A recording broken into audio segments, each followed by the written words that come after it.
In a world filled with secrecy and conspiracy, truth often remains elusive. An unexpected revelation has come to light, piercing through the veil of darkness. You see, some new details came up that exposed why TakeOff's death was a blood sacrifice. There were enigmatic circumstances surrounding the untimely demise of one of the music industry's brightest stars from day one.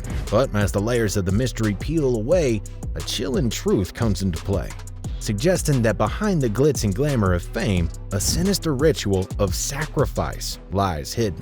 After a private event at 810 Billiards and Bowling in Houston, Texas on November 1st, 2022, a tragic incident occurred. TakeOff was subjected to a series of gunshots, sustaining multiple injuries to the head and torso. According to reports, around 40 people had met up outside the bowling alley after the party ended around 1 a.m.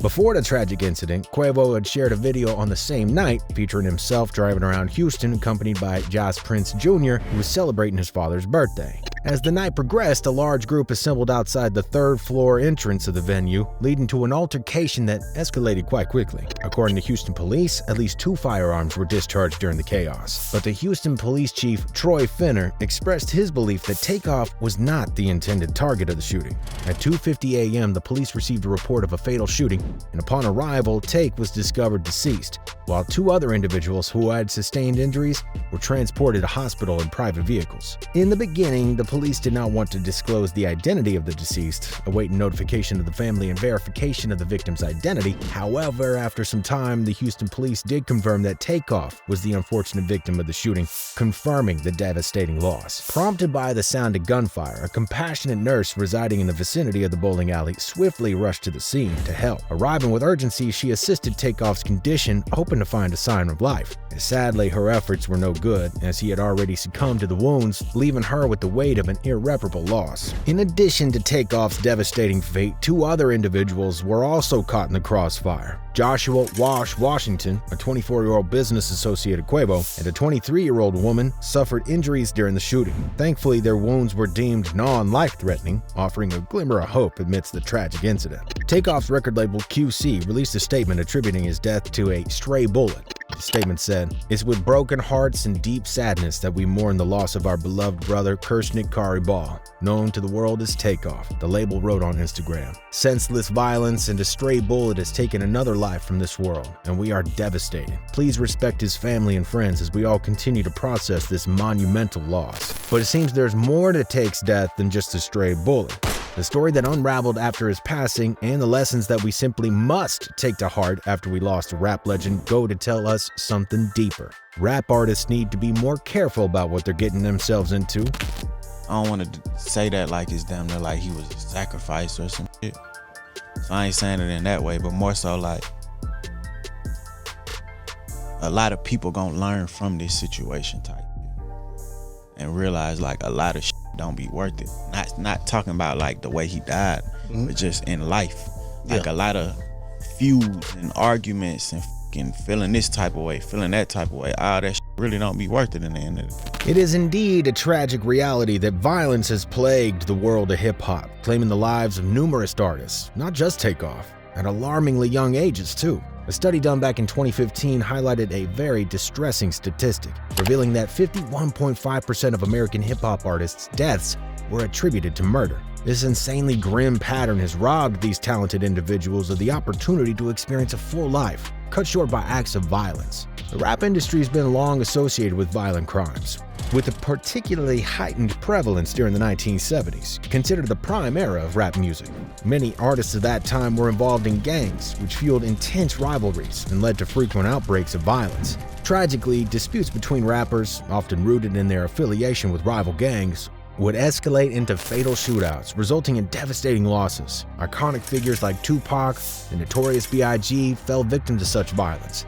Their untimely deaths leave a profounding impact on the music world. Sadly, the issue of violence within the rap industry persists to this day. Despite efforts to address and mitigate these dangers, rappers continue to fall victim to cold-blooded killings. Present-day artists must exercise extreme caution, ensuring their safety in a world where even minor lapses in discretion can have dire consequences. Heartbreaking instances, such as Pop Smoke inadvertently sharing his address, leading to his murder at his own residence, and XXXTentacion being fatally shot in his car, serve as haunting reminders of the ever-present risks. While inter-rapper violence remains a pressing issue to this day, it's not the sole factor contributing to the premature deaths of these young artists. Drug abuse often plays a significant role in these tragic losses too. Renowned rappers like Mac Miller, Juice WRLD, and Lil Peep met untimely demise due to fatal drug overdoses. These individuals grappled with personal demons, evident throughout the introspective themes depicted in their song lyrics. The prevalence of drug use within the rap community has further implications, and it can exert an influence on their impressionable fan base, potentially normalizing and encouraging drug consumption. But how do the topics of sex, violence, and money enter the hip-hop world? Well, a former music video director decided to speak up on these topics for the sake of the culture. We've had too many losses, and it's time for a change. After having witnessed the passing of TakeOff, Robbie Starbuck, who directed videos for Lil Yachty, Gucci Mane, Snoop Dogg, and others, decided it was time to let people know his side of the story. And if you listen to him, you will quickly find out that all of the dominant topics of violence and such that we see being mainstream in the music of today, well, it's not a coincidence. These topics are being pushed by certain people and for certain reasons. Here's the truth. The truth is this: a bunch of young black male rappers keep dying. You know who's not dying? Record executives. The record executives that push for them to continue to make songs and create a culture that is obsessed with death, drugs, and sex. Period. The industry is obsessed with it, but those record executives, they're not dying because they don't push this culture on their own people, but they're encouraging you to push it on yours, and they're paying you handsomely to do it. What Robbie Starbuck is trying to tell all of us hip-hop fans and enjoyers is that there's an agenda behind the music that we listen to today. The people who have the power in the music industry want us to believe that this is the only way to succeed in the rap game. Make music about mainstream topics, and that's it. But there's a cost to that type of thing. Just like Robbie pointed it out, there's a limit to the wealth, fame, and fortune that comes along with signing a record label deal. You're only good to those people while you're playing by the rules. However, once you start thinking about the message that you put out in the world, that's when things start to crumble around you. Waka Flocka Flame, a well-known rapper who realized quickly what kind of message he was putting in the world and regretted it once he saw the repercussions, talked about this topic on multiple occasions. In an interview he did not too long ago, he addressed the issue through a metaphor and went on to say that people are bringing danger into a lifestyle that pull them out of danger. So you make it dangerous. So you can't tiptoe in one and walk in the other. You gotta put two legs, two arms, and your head forward when you walk. You can't go like this and this. I can't do that. I just can't trust a nigga trying to play balance in streets and music, because ain't no balance. Either your street or your music.